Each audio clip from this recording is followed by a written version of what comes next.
Everyone, welcome back to my channel SN biology classes. आज हम लोग पढ़ने वाले हैं क्लास 12 बायोलॉजी का chapter number 4, that is principle of inheritance and variations. ठीक है, आज हम लोग पढ़ेंगे इनहेरिटेंस के बारे में। ठीक है, मेंडल के लॉज के बारे में, इन सारी चीज़ों को हम लोग इस चैप्टर में डिस्कस करने वाले हैं। तो स्टार्ट करते हैं आज का टॉपिक। क्या आप लोगों ने कभी सोचा है कि एक एलिफेंट क्यों एक बेबी एलिफेंट को ही जन्म देता है? क्यों मैंगो सीड्स एक मैंगो प्लांट में ही डेवलप होता है, कोई अदर प्लांट क्यों नहीं डेवलप होता है? तो इन सारे मतलब क्वेश्चंस का, ये several related questions are deal with scientifically. ठीक है, इन सारी चीज़ों को हम लोग देखने वाले हैं इस मतलब चैप्टर में कि आखिर ये सारी चीज़ें ऐसा क्यों होता है। ठीक है, तो हम लोग इन सारी चीज़ों को डील करेंगे। और एक ब्रांच ऑफ बायोलॉजी है जिसको हम लोग बोलते हैं जेनेटिक्स। ठीक है, तो जेनेटिक्स में क्या होता है कि हम लोग मतलब जीन से रिलेटेड पढ़ते हैं। ठीक है, इसमें हम लोग जीन से रिलेटेड जितने भी सारे हम लोग के चेंजेस होते हैं, या फिर हमारे मतलब कैसे कोई कैरेक्टर डेवलप होता है, कैसे कोई ट्रेट मतलब कैसे क्या होता है, ये सारी चीज़ें हम लोग जेनेटिक्स में पढ़ते हैं। ठीक है ना, कोई कैसे डिजीज़ है या फिर कैसे वो वन जनरेशन टू दूसरे जनरेशन पास होती है, ये सारी चीज़ें हम लोग जेनेटिक्स में पढ़ते हैं। ठीक है, अब हम लोग आगे देखते हैं। This subject deals with the inheritance as well as the variation of characters from parents to offspring. ठीक है, अब ये सब्जेक्ट क्या करता है कि डील विद इनहेरिटेंस। इनहेरिटेंस का मतलब होता है कि जो हमारे मतलब कैरेक्टर्स होते हैं, ट्रेट्स होते हैं, वो पास ऑन होते हैं ऑफस्प्रिंग में। ठीक है, उसको बोलते हैं हम लोग इनहेरिटेंस। ठीक है, as well as the variation of characters. ठीक है, इनहेरिटेंस के साथ साथ जो हमारे कैरेक्टर्स में जो वेरिएशंस होती है फ्रॉम पेरेंट्स टू ऑफस्प्रिंग, मतलब पेरेंट्स और जो बच्चे में ज़्यादा, इन सारी चीज़ों को हम लोग किसमें डील्स कर मतलब स्टडी करते हैं, जेनेटिक में। ठीक है, inheritance is a process by which character are passed on from parent to progeny. ठीक है, ये क्या कह रहा है कि इनहेरिटेंस एक ऐसा प्रोसेस है जिसमें आपका क्या होता है कि जो कैरेक्टरिस्टिक्स है, ठीक है, कैरेक्टरिस्टिक्स बेसिकली क्या होते हैं, मान लीजिए कि ये आपका मेल है और ये आपकी फीमेल है।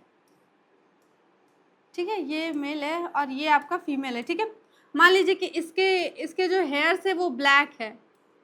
ठीक है, और इसके जो हेयर्स है वो कैसे ब्राउन है।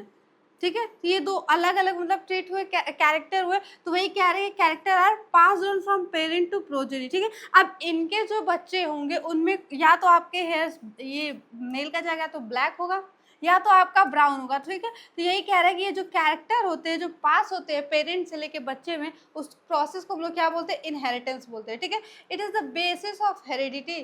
ठीक है, variation is the degree by which progeny differ from their parents. ठीक है, ये क्या है, ये हेरिडिटी का बेसिस है। ठीक है, वेरिएशन इज डिग्री बाय विच, अब वेरिएशन क्या है, डिग्री है जिसके थ्रू क्या होता है, प्रोजेनी मतलब आपका जो ऑफस्प्रिंग है, जो चाइल्ड है, वो डिफरेंट होता है किससे, पेरेंट्स से। ठीक है, आगे देखते हैं हम लोग। ठीक है, humans knew from as early as 8100 BC that one of the causes of variation was hidden in sexual reproduction। ये क्या कह रहा है कि human know from as early, ठीक है, 8000 से लेकर अब 1000 BC मतलब बिफोर क्राइस्ट आपका क्या है, ह्यूमंस न्यू मतलब ह्यूमंस को पता है क्या कि one of the causes of variation was hidden in sexual reproduction. ठीक है, अब जो आपका मतलब कोई एक कॉज है वेरिएशन का, वो किस में हिडन है, सेक्सुअल रिप्रोडक्शन में हिडन है। ठीक है, they exploited the variation that were naturally present in the wild population. ठीक है, उन्होंने क्या किया, ये जो वेरिएशन उसको एक्सप्लॉइटेड किया और that were naturally present in the wild population, और उसको प्रेजेंट कहाँ हुआ, वाइल्ड पॉपुलेशन ऑफ प्लांट्स। ठीक है, and animals to selectively breed. ठीक है, ये कहाँ पे अच्छा मतलब एक्सप्लॉइट करके इनका कहाँ पे क्या बोलते हैं इसको, नेचुरली कहाँ पे ये प्रेजेंट किया गया, तो ये वाइल्ड पॉपुलेशन ऑफ प्लांट्स और आपके एनिमल्स पे हुआ। ठीक है, टू सेलेक्टिवली ब्रीड। ठीक है, ताकि एक न्यू ब्रीड प्रोड्यूस हो जाए and select for organism that possess desirable character. और उन्होंने जो सिलेक्शन हुए थे जिन कैरेक्टर्स का, ठीक है, उनका सिलेक्शन होने के बाद एक मतलब नया ब्रीड सेलेक्ट होने के बाद उन्होंने अपने डिजायरेबल कैरेक्टर्स को शो भी किया। ठीक है, for example thorough artificial selection and domestication from ancestral wild cows. ठीक है, एग्जाम्पल की हम लोग बात करते हैं, एग्जाम्पल में देख लेते हैं। ठीक है, ये आपका है वे हैव वेल नोन इंडियन, जो इंडियन में सबसे मतलब अच्छा जो वेल नोन ब्रीड है वो क्या है, आपकी साहिवाल काउज है इन पंजाब, ठीक है। We must however recognise that through our ancestors knew about the inheritance of characters and variations, ठीक है। अब वो क्या कह रहे हैं ये कि हमारे एंसेस्टर भी इनहेरिटेंस के बारे में कुछ ना कुछ ज़रूर जानते थे, मतलब इन कैरेक्टर्स और वेरिएशन के बारे में उनको थोड़ी बहुत नॉलेज थी, तभी उन्होंने ये मतलब ये क्रॉस करा के ये नया आपका ब्रीड बना जो है आपके साहिवाल काउस, ठीक है। आप मान लीजिए कि ये आपके ए काउ था और ये बी काउ था, ठीक है। इन दोनों का मतलब ब्रीड आपका आया ये साहिवाल काउ, ये आपका साहिवाल काउस आया, ठीक है।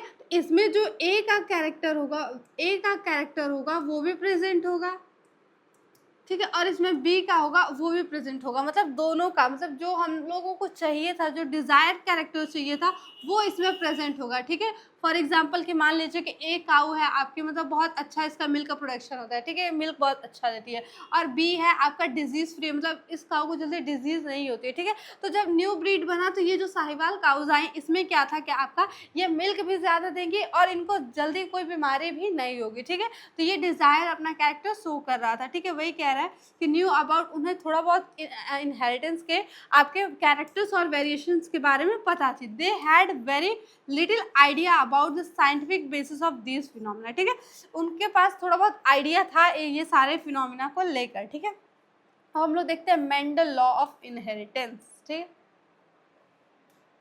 मेंडल कौन थे भैया, तो मेंडल एक साइंटिस्ट थे, ठीक है। मेंडल लॉ ऑफ इनहेरिटेंस, ठीक है, it was during the mid 19th century, ठीक है।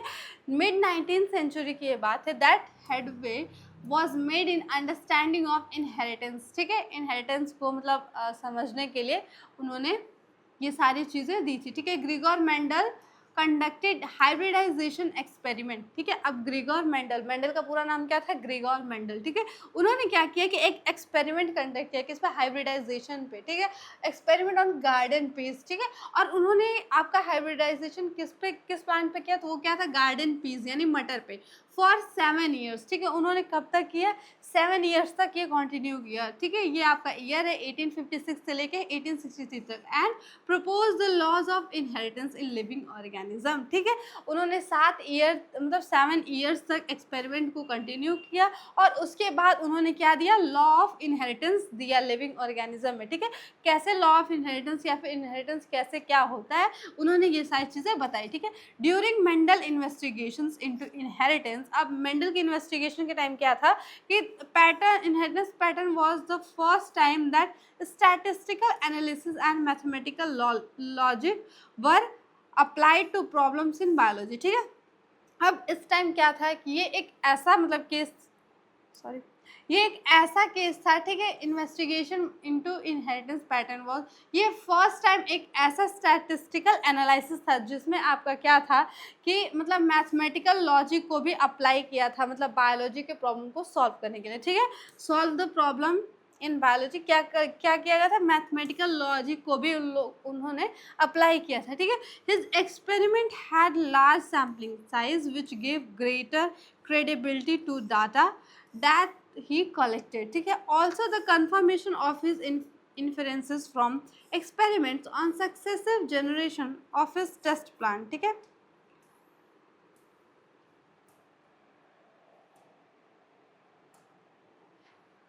ये क्या कह रहा है कि उनके experiment had large sampling size, ठीक है। उनके एक्सपेरिमेंट के कितने मतलब साइज के थे, बहुत लार्ज थे, मतलब लार्ज सैम्पलिंग साइज थे, और उसने क्या था, ग्रेटर क्रेडिबिलिटी टू डाटा, ठीक है। उसकी वजह से डाटा मतलब बहुत हम लोग मतलब मिला, ठीक है। उन्होंने बहुत सारे डाटा भी कलेक्ट किए थे। ही sorry also the confirmation of his inferences from experiment on successive generation of his test plan किसको बोल रहा है कि जिसपे उन्होंने एक्सपेरिमेंट किया था फॉर मतलब आपके मटर का प्लांट, ठीक है। Prove that his result pointed to general rules of inheritance rather than being unsubstantiated ideas, ठीक है। Mendel investigated characters in garden peas, ठीक है। मेंडल ने क्या किया कि इन्वेस्टिगेट किया, ठीक है, आपके जो गार्डन पी है उसमें क्या क्या कैरेक्टर्स प्रेजेंट है, ठीक है, garden pea that were manifested as two opposing trait, ठीक है।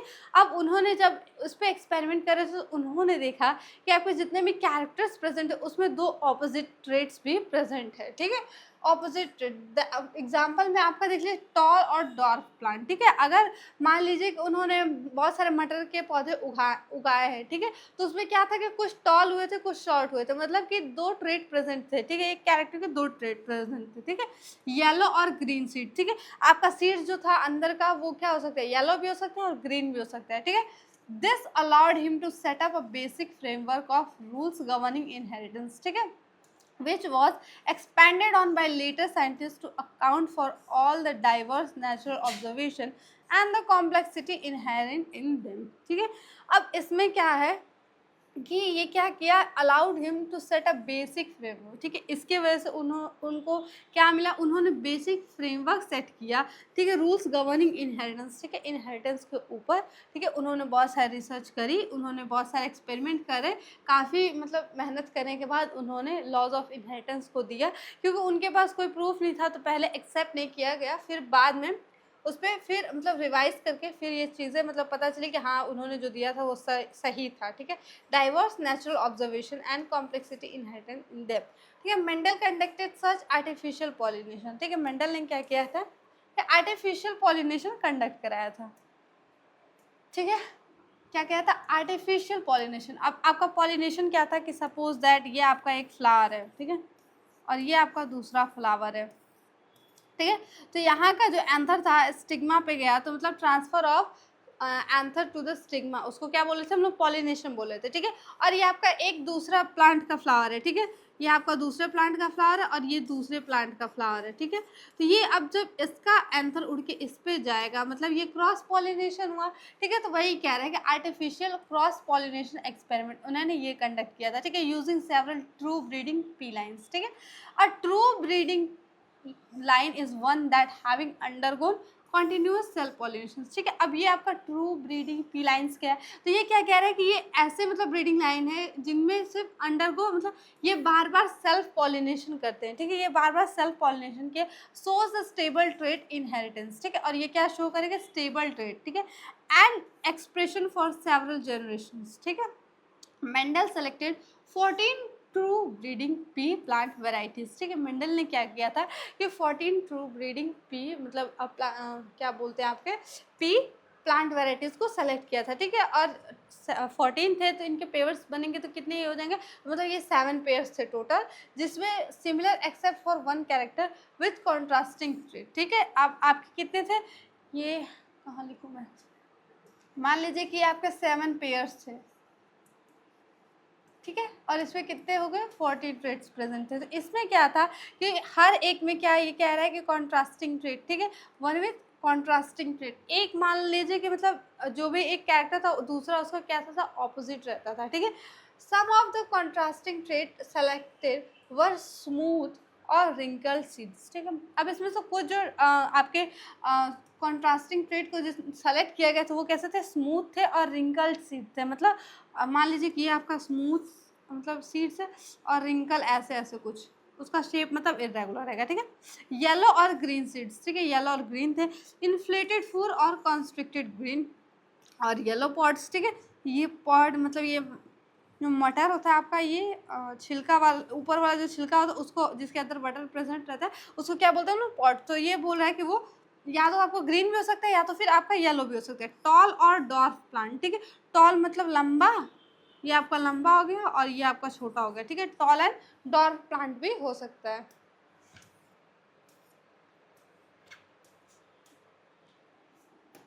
अब हम लोग देख लेते हैं ये टेबल को, ठीक है। Contrasting trait studied by Mendel in P, ठीक है। अब पी जो आपके मेंडल जिस पे एक्सपेरिमेंट किए थे वो पी प्लांट था, ठीक है। पी प्लांट का क्या है, कॉन्ट्रास्टिंग ट्रेट जिस पे मेंडल स्टडीज किया था, ठीक है। तो पहला आपका स्टेम हाइट, ठीक है, हम लोग चार्ट में डिस्कस करेंगे, ठीक है। स्टेम हाइट, ठीक है, पहला है हाइट को लेके, ठीक है। हाइट में आपका शॉर्ट भी हो सकता था और मतलब डॉर्फ सॉरी टॉल भी हो सकता था और कैसा हो सकता था, डॉर्फ हो सकता था, ठीक है। दूसरा है फ्लावर का कलर, ठीक है। अब फ्लावर का आपका कलर कैसा होगा, तो फ्लावर आपका वाइट भी हो सकता है, वायलेट भी हो सकता है, फ्लावर पोजीशन, ठीक है, आपका फ्लावर कहाँ उग रहा है, ठीक है, फ्लावर पोजीशन मतलब एक्सियल या फिर टर्मिनल, ठीक है, मतलब एकदम एक्सियल है या फिर एकदम टर्मिनल मतलब एंड पे है, ठीक है। पॉट शेप, ठीक है, पॉट शेप मैंने बताया मटर का जो छिलका होता है वो उसका शेप कैसा, इन्फ्लेटेड है या कॉन्स्ट्रिक्टेड है, ठीक है। पॉट कलर, ठीक है, उसका कलर कैसा है, ग्रीन है कि येलो है। शीड का शेप कैसा है, राउंड है या फिर रिंकल्ड है। सीड कलर सॉरी शीड शेप, ठीक है, राउंड है या फिर रिंकल है। और कलर आपका कैसा है, येलो है या फिर ग्रीन है, ठीक है। तो ये ओवरऑल 7 आपके कॉन्ट्रास्टिंग ट्रेट थे जिसमें मेंडल ने स्टडी किया था आपके पी के, ठीक है। एक और हम लोग डायग्राम उसको हम लोग डिस्कस कर लेते हैं, ये है आपका,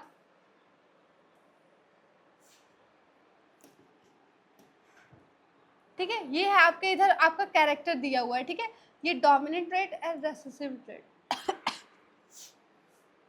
अब आपका डोमिनेंट ट्रेट क्या होता है, ठीक है। डोमिनेंट ट्रेट एक ऐसा मतलब आपके मतलब हर ट्रेट में डोमिनेंट और रेसेसिव प्रेजेंट होता है, ठीक है। डोमिनेंट उसको बोलते हैं कि मान लीजिए कि एक प्लांट हम लोगों ने लिया, ठीक है, उसमें दोनों प्रेजेंट, टॉल भी प्रेजेंट है और आपका डॉर्फ भी प्रेजेंट है, ठीक है।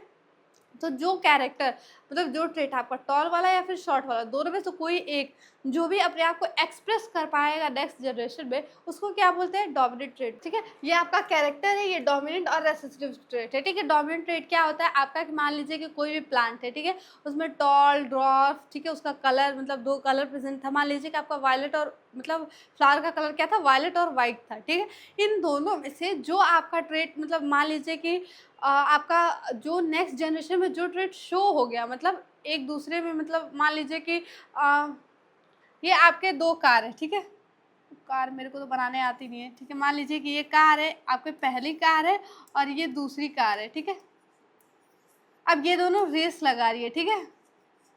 अब जो इसमें से आगे निकलेगी, जो आपके आगे चली गई वही जीतेगी ना, और जो पीछे रहेगी वो तो हार जाएगी। तो सेम ऐसा यहाँ पे भी, ठीक है। डोमिनेंट ट्रेट में आपका क्या होता है कि जो आपका कैरेक्टर, ठीक है, अपने आप को एक्सप्रेस कर पाया नेक्स्ट जनरेशन में, उसको बोलते हैं डोमिनेंट ट्रेट, ठीक है। और जो आपका एक्सप्रेस नहीं कर पाया, ठीक है, मतलब वो सप्रेस हो गया, ठीक है, वो क्या कर नहीं अपने आप को शो नहीं कर पाया, उसको क्या बोलते हैं, रेसेसिव ट्रेट, ठीक है। तो वही कह रहे हैं कि आपका ये शीट का शेप है, ठीक है। सीट के शेप में आपका जो डोमिनेंट ट्रेट है उसको क्या बोलते हैं, राउंड बोलेंगे, ठीक है। और ये आपका रिंकल्ड है, ठीक है। इसको थोड़ा शॉर्ट करते हैं,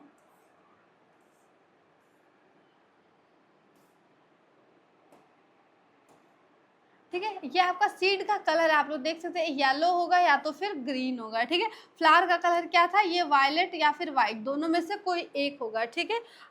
पॉट का शेप मतलब ये छिलके का शेप कैसा था, फुल था या फिर कॉन्स्ट्रिक्टेड था, ठीक है।